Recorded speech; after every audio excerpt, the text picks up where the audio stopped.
When it comes to our families, we're much more reactive than proactive. With our money, when my kid is hard on drugs, man, I will pay anything, any therapy, any retreat, as much money as I possibly can. I'll go into debt to try to get my kid healed. Right. I want to get you attached to a problem that people are actively every day going, if I could solve this, I'm willing to spend money today on it. It's a superficial problem that the root is still what you're working on with time.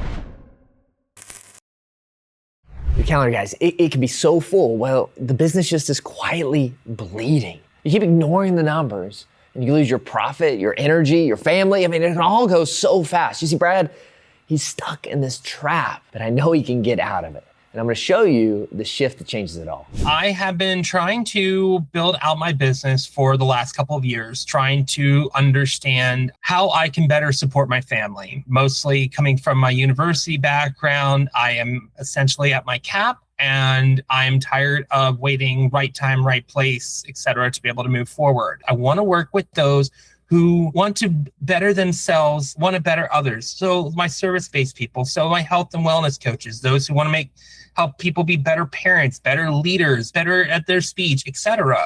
But they often do it, JC, at the cost of their own families. They didn't go into business to go into business. They went into business because they wanted to help people. And now they're finding that in order for them to be able to scale, that they're running into that challenge of, I can't scale, and the amount of time that I'm spending is not paying off, and it's costing me time with my family, and I'm basically leaving them with the leftovers. That has been what has been my passion, has been to work with these individuals, work with these parents who want to do great things and feel like they have to choose between their family or their business and that they can't do both. And so we start with that diagnosis of saying, here's where you're at. Now let's talk about where you want to be. What does that look like for your income to match your effort? And then I will look at their data. What have you been doing the last 90 days? So I can understand, what are you actually putting into your time each week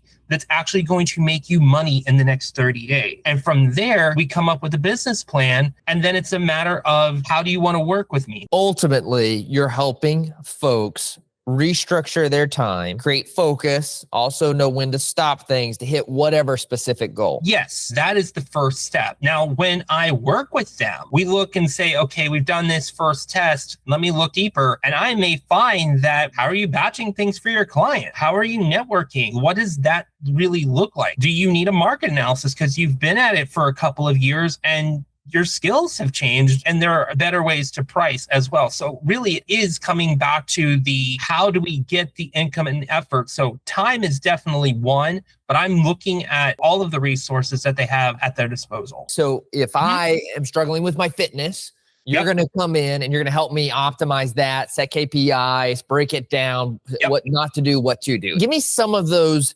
niches or problems that you want to help with. So is fitness one of them?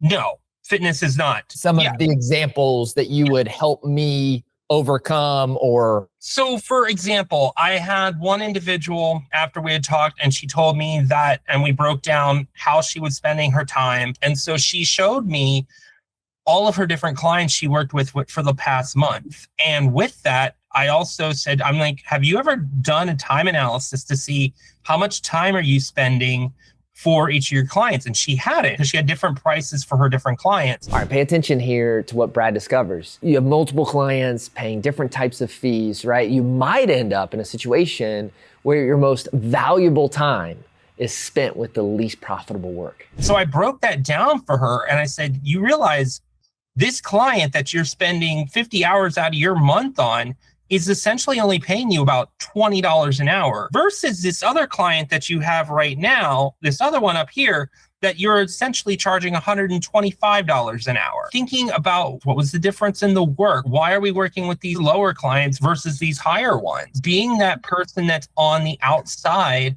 kind of like their business advisor. Some people have even said kind of like the fractional COO that's, looking at what they're doing. So Brad, with this one, you're helping her optimize her revenue. Yes. Like her ARPA is really what you're focused on there, right? Yes. You discovered a problem that is optimizing your average revenue per account. Right. And so you're using all of the mechanism, tactics, and tools that you've created to solve that problem. What are some other problems, 2 seconds each? Like what are some other clients or problems that you would like to or have solved?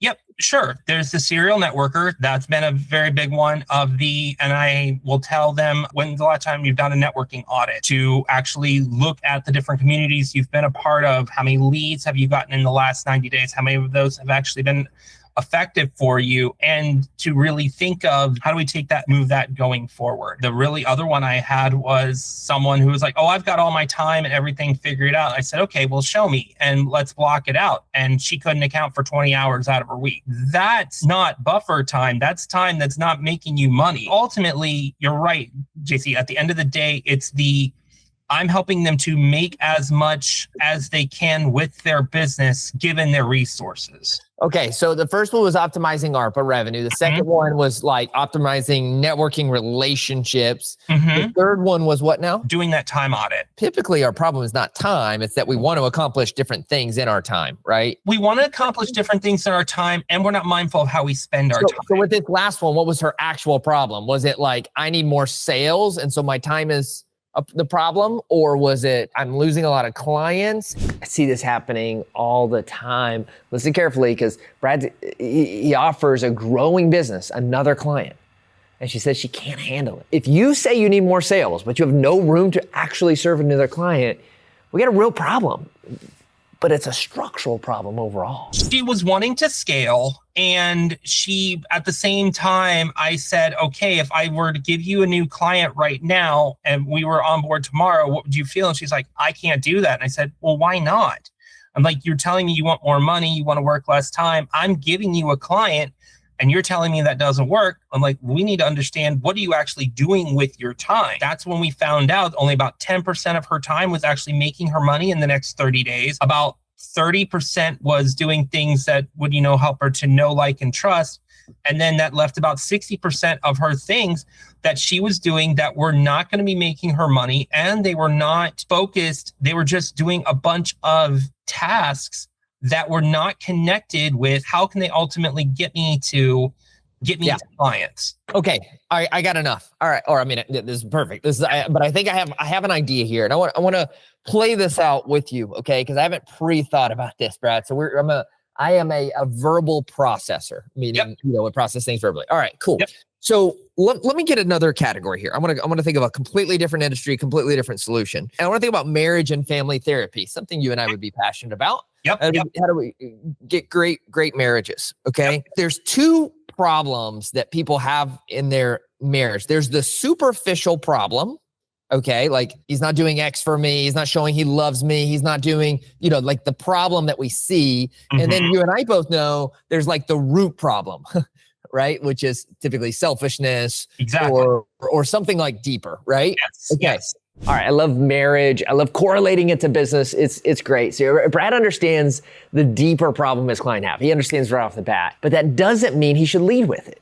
You may be marketing to the root cause while your customer is just desperately searching for relief of the visible problem. Pay attention to this in your business. So if we think about therapy, right? If you were a therapist and you were trying to grow, would you focus all of your marketing and vernacular on, we help you stop being selfish in your marriage? No. Or would you do your problem on, like, we help marriages that are about to get divorced not get divorced? Definitely the second one. You're right. You're already there. You're deeper, right? Like, know time is the problem with these other things. Yep. Right? But I almost see you as me having a whole marketing. What do? We just help you stop being selfish. That's what we do. That's my business. I just help you stop being selfish. I think that's going to be really hard to sell. Yep. So you and I, we're friends with Dr. Chapman, right? Yep. Like, none of his stuff is that. It is all about solving the almost, dare I say, the superficial problem, right? So you're right. When I think about this person with ARPA, right? I am like, dude, absolutely. Like, there was a rhythm and it was a business. It's like, we help people maximize their revenue and all this type of stuff, right? That is something that is a more, dare I say, superficial problem, right? Of like, and that's probably not the right word, but it's just like, it's a very open wound, Yes. Right. And yes. we're all about curing open wounds in marketing. Yes. And so as I think about your business, what is more open wound, superficial problem that people are actually like, I need to solve this? Like, it's not the time thing. I tell you what, one thing I hear a lot, Bradley, is like, I'm trying to hire better talent, right? And more talent. I'm like, yeah, cool. Like, let's talk about that. You actually don't need more people. You actually just need to become more efficient. And let me show you how to become more efficient. Right. Like people tell me, they're like, JC, I need to sell more. And I'm like, cool.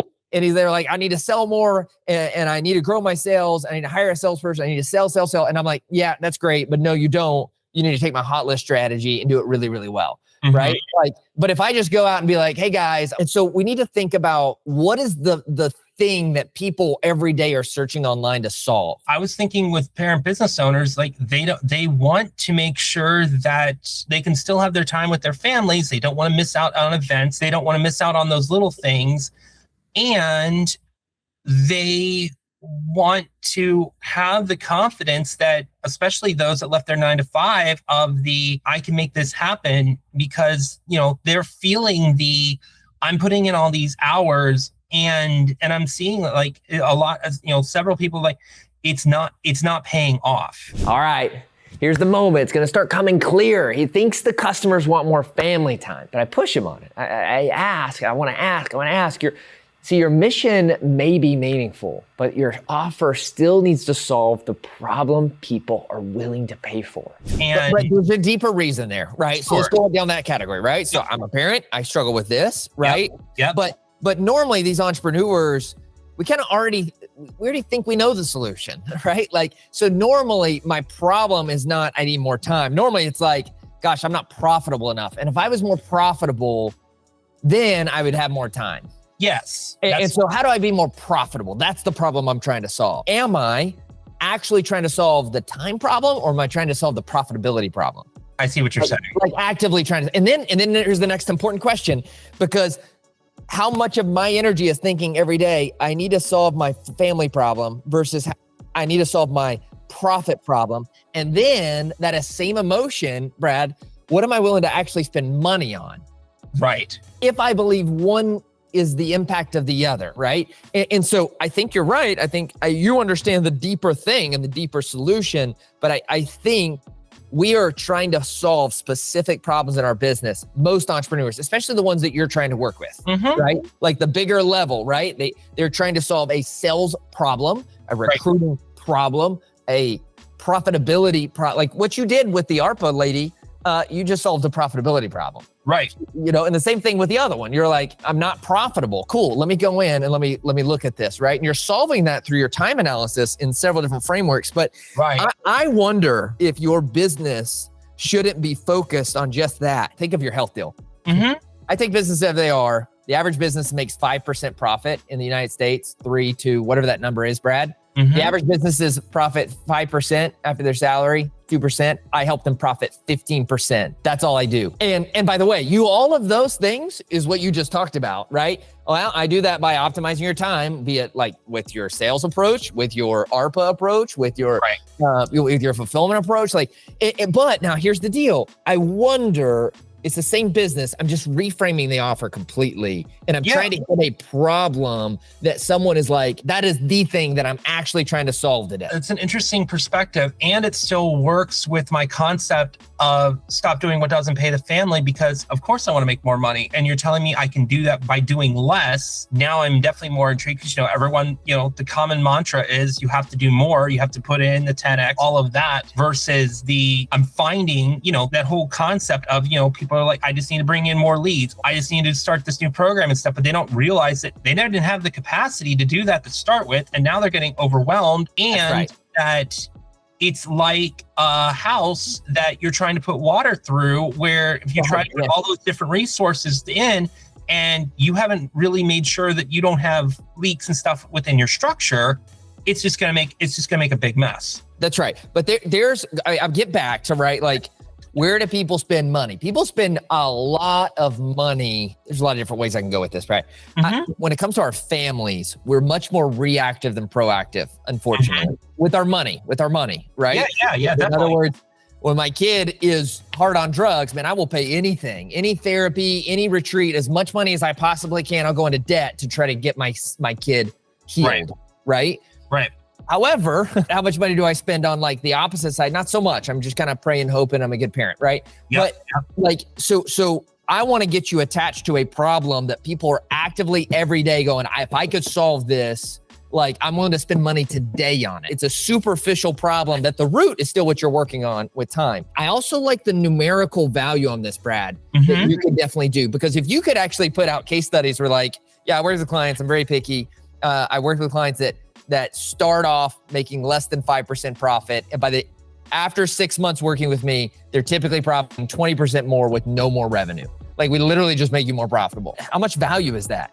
That's a lot of value, and you can measure that value, and it can actually, in fact, Brad, you could even charge a smaller recurring fee with a percentage of the growth. Like your offer could be $500 a month. You only work with 20 clients, right? $500 a month, 20, that's 10,000 a month right there. Yeah. And then, but you make 20% of the difference, or 50% of the difference. You know, they're making $2,000, you take them to 10, you get the 4. You know, for 6 months or whatever the case may be. Like you can make a really cool deal. And I would actually work, you know, have that whole nother call on the offer there. But like I would be going, okay, I need to make $10,000 a month to replace my salary. I need to make $6,000. I mean, whatever that number is, Brad. And then what I would do is I would reverse engineer that, right? I could take, if I need to make 6 and I could take 10 clients, well, that's $600. If I need to make 6 and I can take 20 clients, that's $300. And I would fill those buckets, and my whole life would be making them go from 2% profit to 20% profit, making them go from $2,000 a month in profit to 4, 6, 8, 10 after their salary.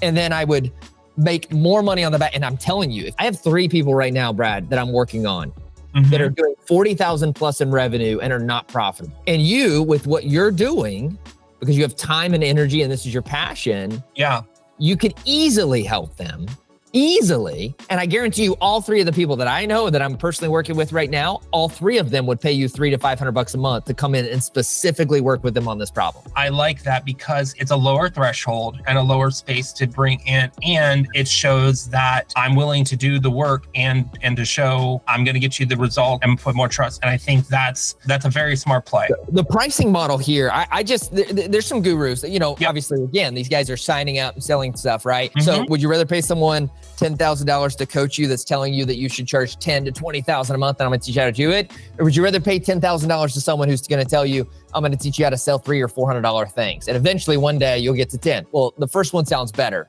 But the reality is it's not a good business model, okay? All right, I love this 2.1 GPA. I like to simplify things, right? And so we're gonna do this. We're gonna divide up this time into these available spots. You got 10 spots. If you're waiting to charge premium prices before you gain the experience, you may be protecting, and hear me out here, you may be protecting your ego while leaving every available space empty. So I teach this methodology, Brad, is I want to break up your hours. Like you personally, you have a full-time job. Let's just say that you can work 15 hours a week. Okay. Well, I would spend probably 30% of whatever time you have on sales, marketing, growth. And then now you've got 10 hours, okay? And I would take those 10 hours and I would call them buckets. You have 10 buckets, right? And right now, those 10 buckets have 0 revenue in each. Yes. Well, I would rather have 300 in each bucket than 0 in each bucket. Let's not get greedy. But on top of that, even if I only charge $200, right? Put our ego aside, put our value aside. But like, even if I can only charge $200, I'm learning. You're getting experience out of that. Screw the $200. Right. You're getting experience. You're getting referrals. And if you are actually successful with what I'm telling you, and you go back to Bob Lee Jr. and you say, hey, you're paying me $200. Unfortunately, you know, after our 6-month deal here, I have to increase my pricing. And so it's not going to go up much, but it's going to have to go up a little bit just because the only way I only take on so many clients and the only way I can grow is this. Well, if you're successful, they will definitely double their price because they're going to be like, why wouldn't I? Right? No different than your health coach, right? So that is the structure that I would put in, and I would make it a very low barrier in the front end. And I'd measure out your blocks. How many do you have? I got 10 spaces. Okay. You know, if it would be really cool if those 10 spaces would equal your salary so you could quit your day job, but that's not super important. And then as you grow that, you're lowering the day job, you're increasing the side job, and then we're off to the races. And coming back to what you had said before, and I think especially where I've been and in terms of reaching out, is that I've been asking people about the pain, and you've rightly said, like, and brought up the great point of the no one wants to admit that. However, if I can focus on the, hey, who's a parent that owns a business that wants to be able to make more money by doing less, it would be a stronger pull. Well, I don't know about that specific language. Yeah. Because you also got to be careful of, like, if something's too good to be true, it kind of sounds, so you're going to sell me this idea, like, what kind of scheme is this, right? Mm-hmm. I would stick to this idea that I'm going to make up numbers here. You need to look it up. Yep. 90% of entrepreneurs that are doing 20 to 100,000 revenue make less than 7% in profits. And it's terrible. And they don't make more than 7% because they're doing stupid little bitty things wrong. I help solve that problem. I take my clients from 7% to a healthy 20%, and I put you in the top 5%, of profitability in, X amount of months. Like, because again, yep, you and I are the same blood. Like, I'm all about my marriage, right? But like, I don't pay a lot of people to make sure my marriage goes from a 6 to a 10. I just don't, right? Yep. And most people don't until they're in problems, right? Exactly. You know how much money I spend on coaching for my business? I'm not saying it's right. I'm just telling you, it's just a reality. You know how much money I spend on sales and increasing marketing and increasing branding. And so follow that money. Yep. Got it. Love this. Is that cool? Yes, 100%. Help a little bit. Yes. And because you're in committed, jump in with Karen and like talk to us through, build out, the deal. And I'm going to make sure that they know everything we're talking about here. But dude, what you're solving is something I don't think a lot of people are solving and have the ability to, but I will tell you, it makes such a huge impact. I'm doing it with like 2 friends of mine right now. Mm-hmm. And I'm telling you, if I could do it more, it would crush it. And you can do just as good, if not better than I can. So love it. Appreciate you, JC. All right, brother. Be good. Talk soon. See you. Ciao.